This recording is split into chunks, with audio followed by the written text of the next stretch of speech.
education is endless. We acquire knowledge through various means, including education. Welcome to Sitaro Ki Duniya. Jnana means knowledge. Jnana Yoga is the path where reality is discovered through insight, practice, and knowledge.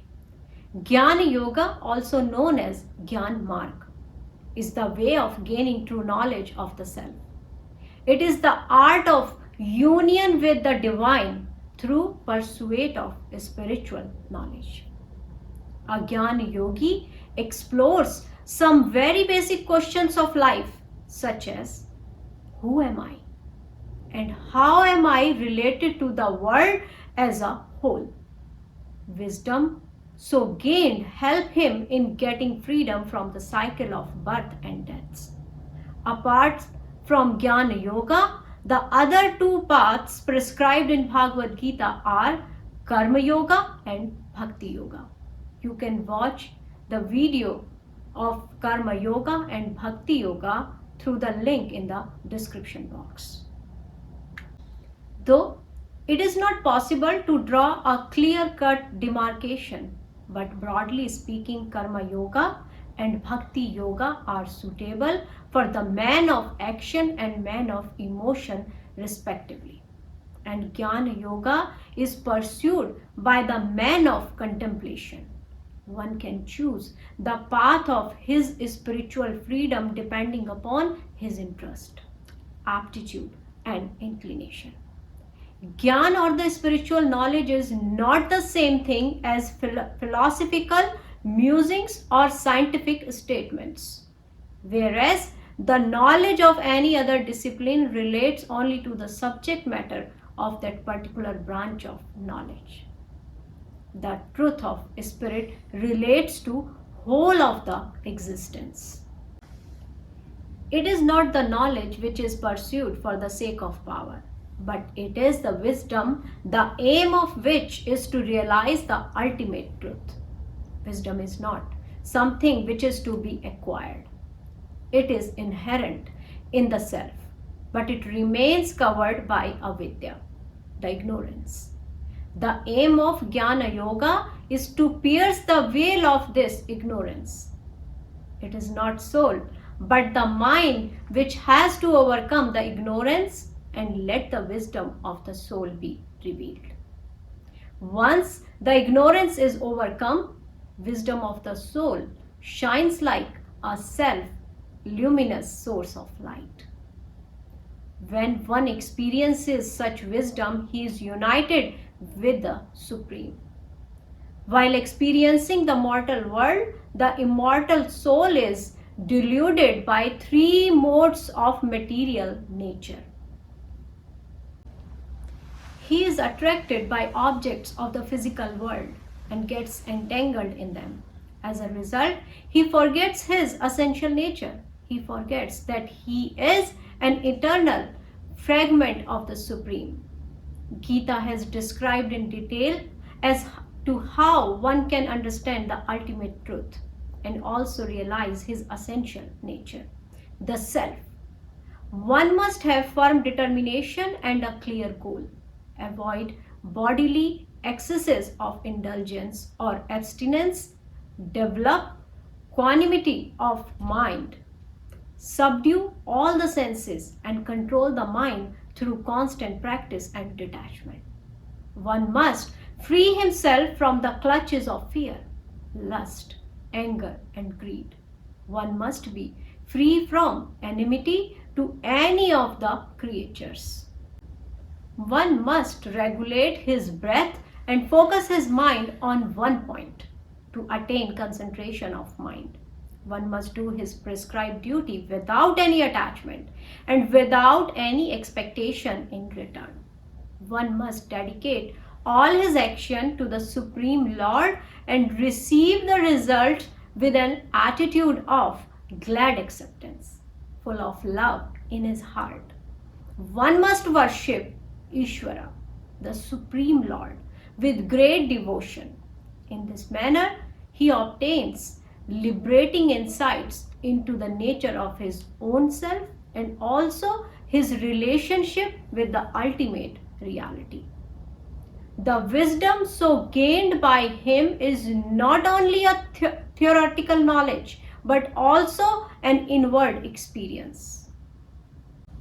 As a result, one understands that the body and the soul are distinct, whereas the body, the mind, and other objects of the physical world are transient. The self is indestructible and remains unchanged by the events of the material world.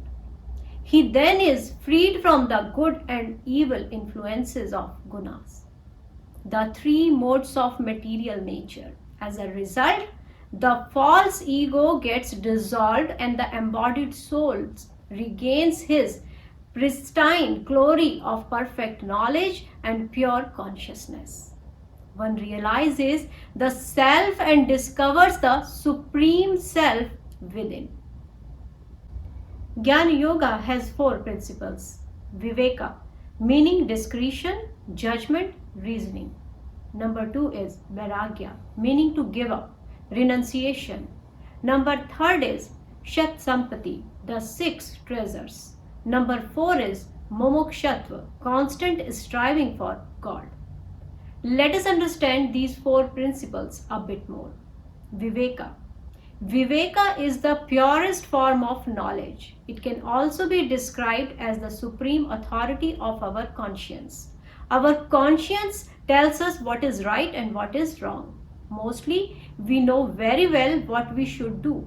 However, our egoistic desires generally shows themselves as stronger and drone the voice of conscience within us. Second principle is Vairagya. Vairagya means to liberate oneself inwardly from any desire for earthly pleasure or possessions. A Jnana Yogi has realized that all worldly pleasures are unreal and are therefore without lasting value. A Jnana Yogi seeks the unchanging, the eternal, supreme God. All things of this earthly realm are transitory and therefore a form of unreality. Reality is the Atma, the divine self, which is indestructible, eternal, and unchanging. The Atma is comparable to space. Space is always space. One cannot burn it or cut it. If we put up walls, we create single individual compartments. However, space does not change itself because of this. And one day when the walls are removed, there only remains undivided endless space. Number 3 is Shat Sampati, the 6 treasures. This principle of Jnana Yoga comprises 6 principles. Number 1 is Sham, that is withdrawal of the senses and the mind. Second treasure is Dam, control of the senses and the mind, to restrain oneself from negative actions such as stealing, lying, and negative thoughts. Third treasure is Uparati, which is to stand above things. Fourth treasure is Titiksha, to be steadfast, disciplined, to endure through and overcome all difficulties. Fifth treasure is Shraddha, faith and trust. Sixth treasure is Samadhan, to have determination and purpose. Whatever may come, our aspirations should always be directed solely towards our goal. Nothing should ever be able to dissuade us from this. These were the 6 treasures of the third principle, Shat Sampati, the 6 assets. Now, fourth and last principle is Mumukshatva, which is constant striving for God. Mumukshatva is the burning desire in the heart to realize God and unite with the God. The supreme and eternal knowledge is Atmagyan, the realization of our true self. Self-realization is the experience that we are not separate from God, but are one with God and all of life. When this realization dawns, the boundaries of the intellect are open and absolute. All-encompassing love fills our heart. It also becomes clear that whatever harms others ultimately harms us. So finally, we understand and obey the universal precept of ahimsa, non-violence. In this way, the path of Jnana Yoga unites with the principles of Bhakti Yoga, Karma Yoga, and Raj Yoga.